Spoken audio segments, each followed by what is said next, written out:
All right, I'm going to start up. We left off last time on page 427 for chapter 13. Just so you're aware of it, these are my plans, okay? We're probably going to get done with the rest of this chapter by no later than the first hour. All right, but today was kind of intense because there was a lot of stuff we were doing. So that's all I'm going to do today for that class. Then on Thursday, we're going to go over chapter 13, which is the next chapter. Then for the next 2 weeks, we'll do 14, 15, 16, 17. That'll get us to the end of the database stuff that's in here. All right? And after that, we're going to be, we're getting into other stuff. In fact, I'm not even sure where the heck the database stuff ends. Maybe it ends on 15. But that should give us time to get through it, chapter 17, and that's good. That's on personalizing websites. Chapter 18 we'll go through pretty fast because it's exception handling, and we've already talked about it at least somewhat. And then that'll get us to the end of the book, which is just chapters 19 and I guess just chapter 19. That's deploying the website. I'm going to ask when we get to that point, when we're ready to deploy, that John come in here and we see if we can deploy these out to Site 5. All right, you'll have one more assignment in here. It'll be my responsibility to get that out there as fast as I can. It's going to be, again, adding to that homegrown loans thing. I'm going to ask you to create your own database, and I want it set up so that if you have to make changes to your contact page, fine, but you'll have a contact page where you'll ask somebody their name, address, city, state, zip. No, that's plenty. If you want to put a phone number or whatever, how much they want to borrow, etc. Then you can set up the rate, all right, type of thing. I went in yesterday. I'm thinking of my Jeep is just really going to hell. So I went in and was talking to a guy yesterday, and I found out, I'm just not a great negotiator, but bring my wife, all right, because he was telling me, he said, well, I can get you this, and then she didn't even change her expression. He's like, what? And she goes, that's $70 more than I'm paying right now. And he goes, well, what do you want? And she goes, I want it to be lower than it is now.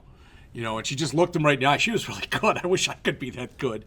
And got it down about another $25. All right. But something like that in there. Okay. We'll put everything together so there'll be a database component, etc., and probably something else. I don't know what yet. But we'll get to it. All right. So starting on page 427, we will now create our own table. What they ask you to do basically is replicate the database that we've already been working with. So kind of an important chart here on the bottom of page 427 and taking up most of page 428 because these are the SQL data types and these are their equivalents to the right in .NET. All right. Some of them don't map precisely. In other words, .NET does not have a varchar and an nvarchar. They just have a string. But just so you've got some kind of an idea of what they're talking about. Okay? And this isn't bad. I actually did go and check out this tiny URL, and it does a pretty good job of explaining everything. They're all hyperlinked, etc. Okay? As they mentioned, some of these data types allow you to specify a maximum length, and really the ones that do, you should take advantage of it when you can. In other words, if you're saying that something is going to be a varchar type of field, and you know that the biggest size that it'll be will be, let's say, 50 characters, you should make it that, because most of the time there is a predetermined amount. So if you don't set one, I don't know what it is for varchar, if it's even in here or not, but I know with some of them it's like 255 characters. So what you're doing is you're wasting like 200 characters if it'll never be over 50. All right? Again, I'm sure that's stuff that just hopefully makes sense to people. Primary keys and identities. By now, everybody in this room should know what a primary key is. Unique record identifier. That's all it is. All right. Ideally, your primary keys will be unintelligible. The author here recommends that you always create a primary key that's called ID, and you make it an auto increment field, or as they say in here, it's an identity column. We looked at this a little bit last time. We'll do it again in just a couple minutes. All right. So what I'd like us to do is to come in here and actually do what they're starting to talk about here on page 429. All right? So we've got to get back, log back into the SQL Server Management Studio, etc., and do a few things. But we're going to do those right now. So I'm not into it right now either, so I'm going to log in. Remember, it's start. And I've already created a shortcut, but if you have not created a shortcut, it's all programs. Then you go down to SQL Server 2014 and SQL Server Management, or 2014 Management Studio. All right?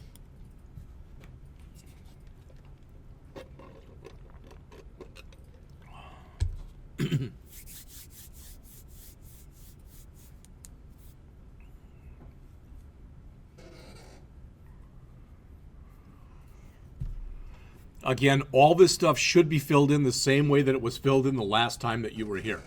If you have to change it, remember this is the way that you want to set up your server name. It's local DB in parentheses with a big L, a B, big D, and a big B backslash V11.0. They do give a little explanation about that in the book, but basically that's kind of a generic server name if you don't have one set up, and I don't believe they did, so I think that's the one it expects. All right, connect. We're going to do this one a little bit differently this time. Some of it will look the same, some of it will look a little bit different. All right, I have that program that we were working on last time that I called, I think it's DB test.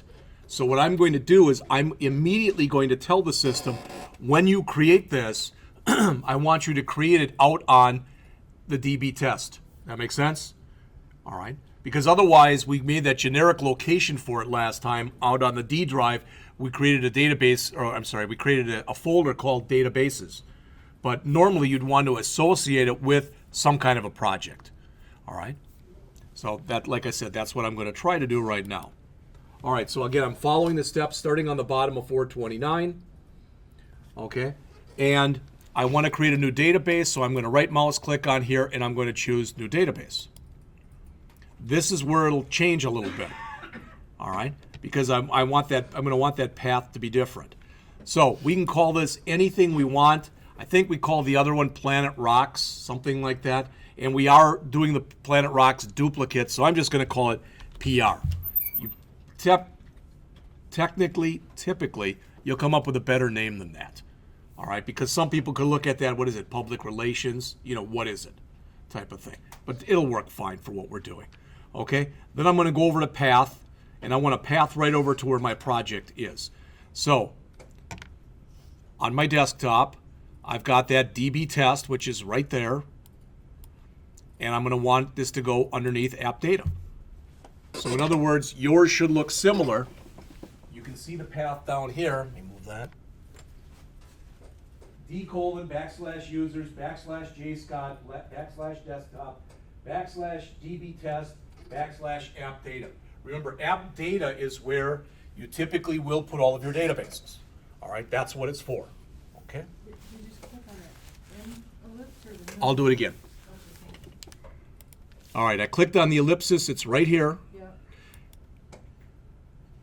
Which opened it up, and I've saved it under my desktop.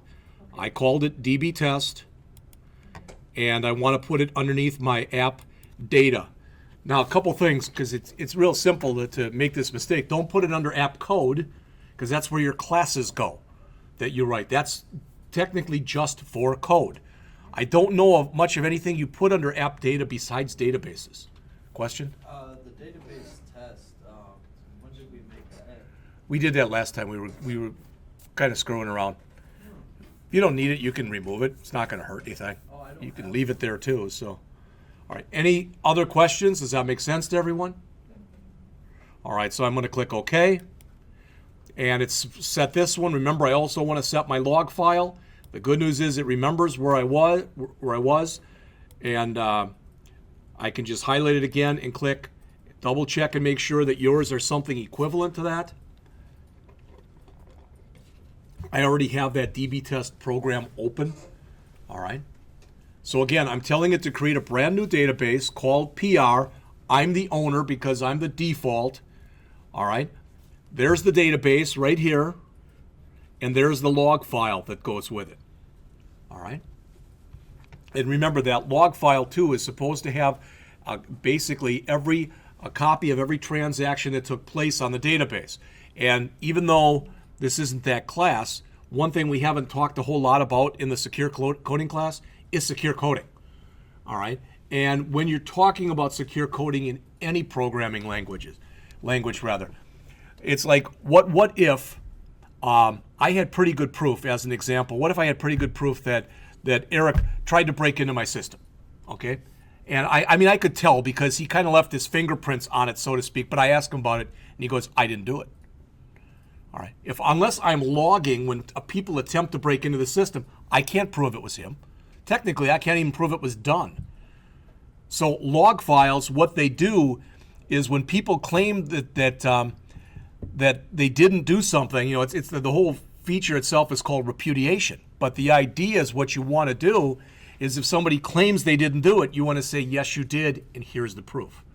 Now, you can probably fudge files and log files, etc., but typically, even if you do fudge those, people can figure out that they've been fudged.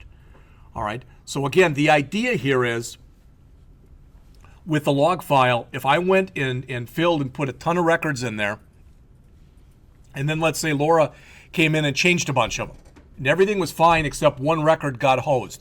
Maybe it was accidentally removed or something like that. And they were trying to figure out who did it.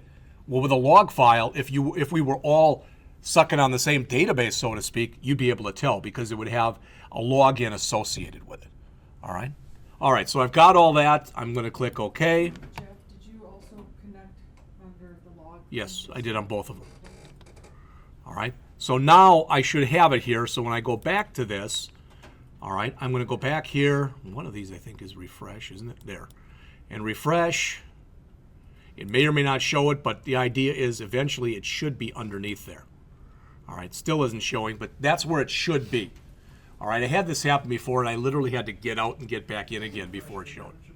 What's that? Refresh it again. Refresh it again.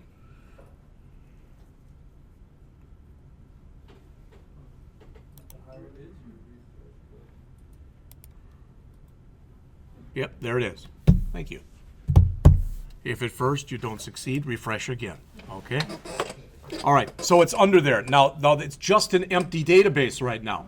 So what they're asking us to do is kind of replicate what we did before. Now you may or may not remember, but some of the stuff that was in there was quite a bit to type, so we're not going to do that. Those reviews were fairly lengthy, so we're just going to put in a couple bogus reviews, but we've got our Planet Rocks, so we're going to come in there and we're going to create a couple things. Again, I'm just following along, all right, with the stuff that it says I'm up on page 430 now. All right. So the first thing I want to do is I want to come in here, and if you see this, if you see that red X, don't let that worry you. All right. I've never been quite able to figure out because usually what will happen is that red X will appear and disappear. And I'm not even sure sometimes why it appeared, and I'm even less sure why it disappeared. All right. But there shouldn't be a problem with it. So I'm going to come down to here.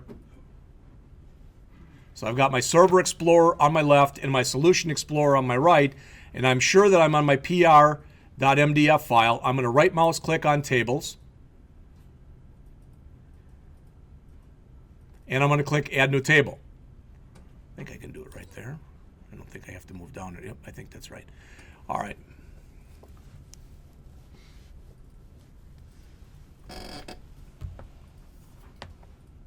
Now, if you look on page 430 at the top of the page, I'm going to go there and then come back to where I was. This is what we're supposed to create. This will be the genre table.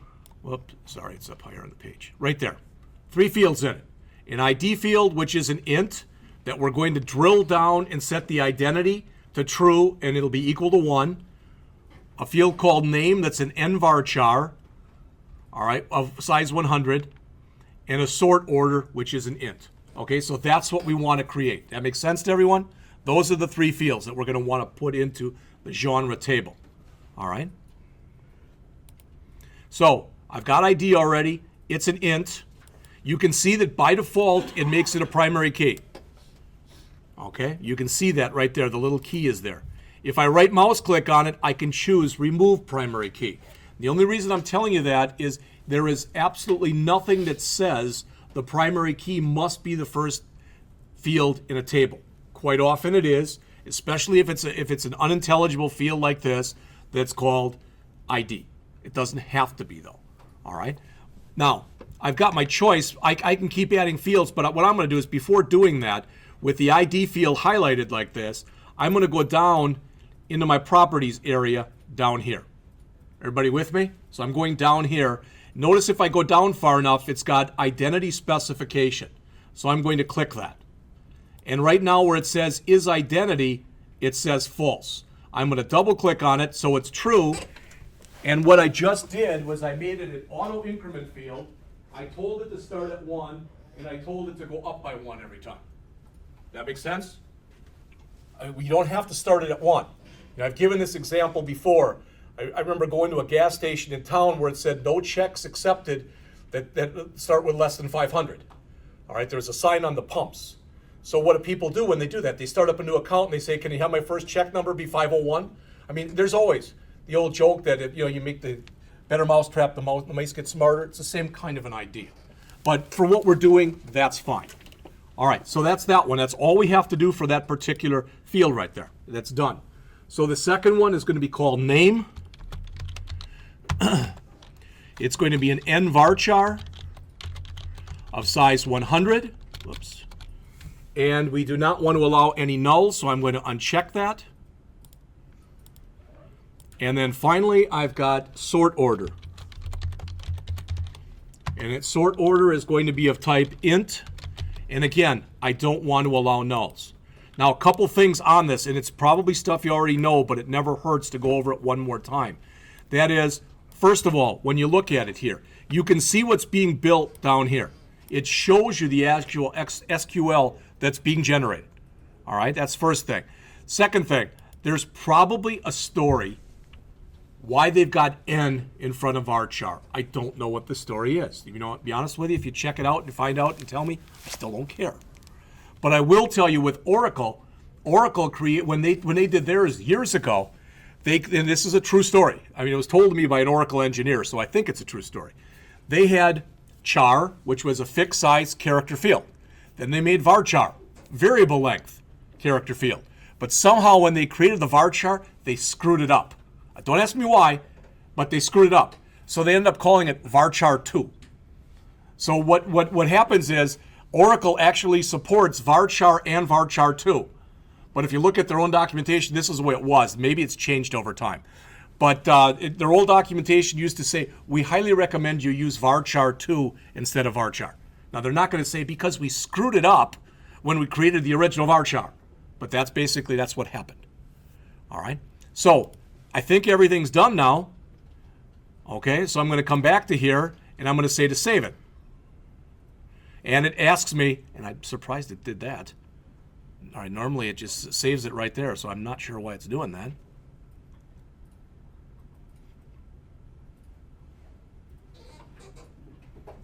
I'm going to look at something once. Hold on just one second.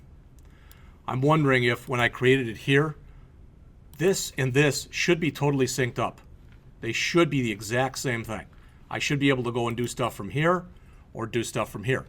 All right, there's only one pr.mdf file.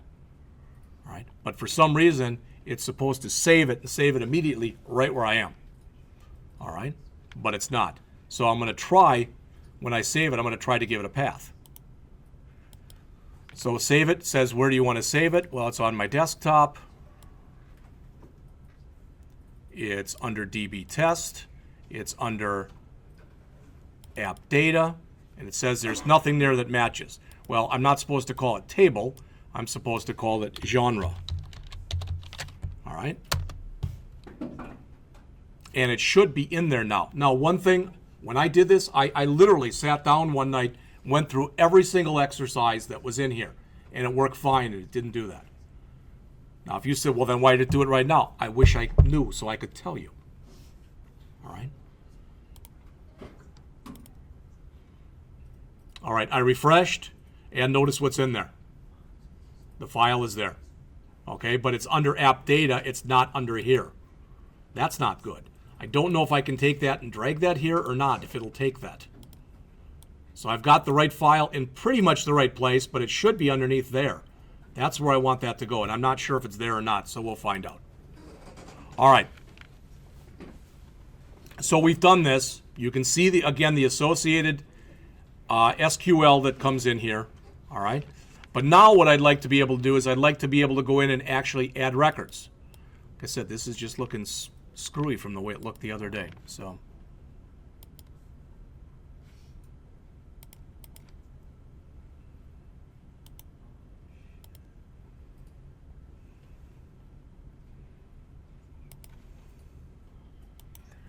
I hate saying yes, I want to save that solution file, but I'm going to say yes. Oh, cripers. That isn't good.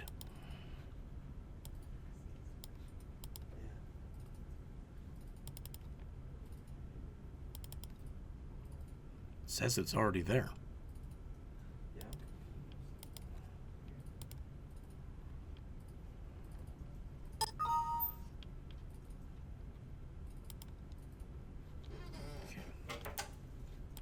All right. Hopefully it worked. We're going to find out in just a second. All right.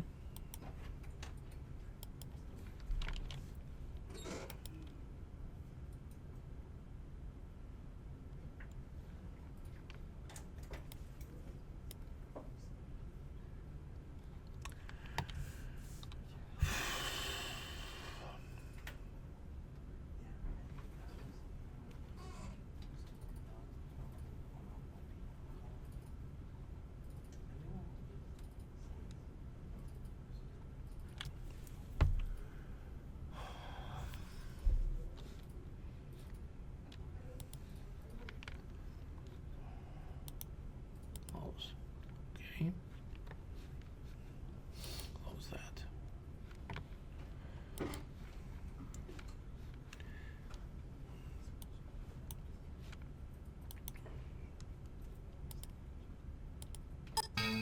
Yeah, this is not looking good.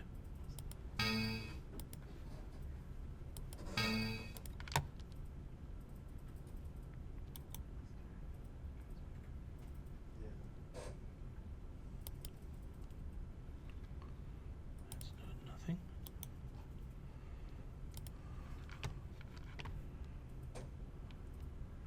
So you could see, hopefully you saw that. Let me close this. When I come over here and I right mouse click and I choose open, it's opening up there. That's exactly what it should do. So these two should be synced with one another. So when I come through here and say tables, add new table, you've already seen this.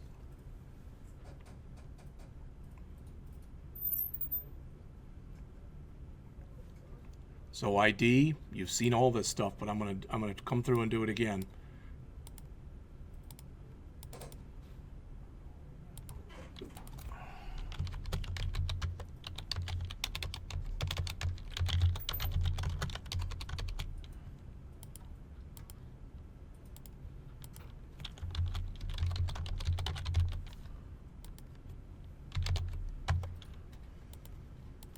All right, so when I come in here and attempt to save this and do a save, it's not supposed to do that. It's supposed to know to save it right here, and it's not doing it. Now I just want to check real quick to see if I still have that file, the one that I did before. Let me check. I don't know if that's it or not.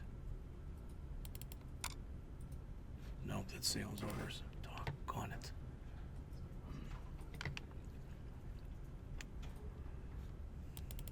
That's the databases. Did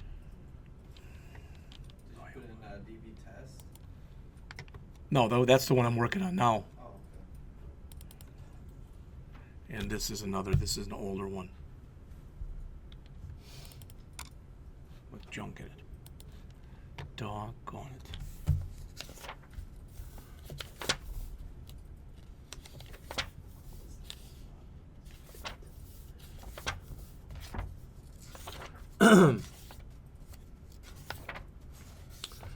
Well, I'll tell you what I'm going to do, I'm not going to waste your time.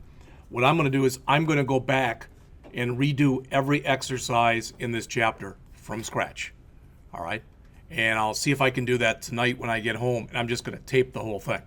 And I'll put that out there. But I don't want to waste your time. And I'm not sure why that's not working. Like I said, it worked fine before.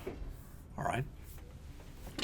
What I'm going to ask that you do, and you don't have to do it this minute, but what I'm going to ask that you do between now and next class, please, is to go and look over Chapter 13. It's a little bit different. We're going to start doing some of the stuff that you'd ask about, start looking at grid view, but even more than that, the idea is we want to be able to create an HTML form and we want to be able to fill it from a database. All right, so if we ask for a record from a drop-down list and we pick out a certain record, that the form fills up with everything that was right out of that database. All right, and if we make a change to it and we write that change back, the change will immediately be written back to the database. I don't want to go on with this, though, because there's a problem with it, and I'm doing something wrong. Yes? So I just made that table with the name in sort order, but I never saved it. Just forget about it or don't save it. It doesn't matter. Yeah, I don't know. No. But what I said was, what I'll do is somehow I'll get this to work, and then when we start next class, by next class, I'll have it taped. All right, and like I said, maybe that's the problem. I'm just going to go over every exercise. Some of them we kind of glossed over or went through quickly last time, but I will also take, by the time you get in here Thursday, everything that I've done will be under a folder that'll have Thursday's date on it. So there'll be a folder out there with 11.5 on it. We'll take that folder and you'll copy that in when you get here. Then we'll go over Chapter 13. Some of the stuff that's in there is kind of quirky, the way that you've got to work with things, and that's just the way that they set it up. They meaning Microsoft. All right. So again, we'll go over Chapter 13, we'll finish this up, and go over 13 on Thursday. Next Tuesday, we'll go over Chapter 14. That's probably the hardest chapter in the book. That chapter talks about something that's specific to Microsoft that's called LINQ. LINQ. And it stands for Line Item Query. And the idea with LINQ is you can run SQL on anything. It doesn't have to be a database. So I can create an array and I can run SQL on it. Now that's the good news. The bad news is they decided to basically take the syntax where you say select star from this, where this, they kind of turned it on its head. So sometimes you put the where first and the select's at the bottom, so it looks a little bit weird compared to some of the stuff that you've learned before, but that's Microsoft. All right. And we'll talk a little bit about ADO, which is the ActiveX Data Object .NET Entity Framework. It's a big chapter, but I think that we can handle all that. Then in Chapter 15, there's some advanced database topics. All right, we'll look at that.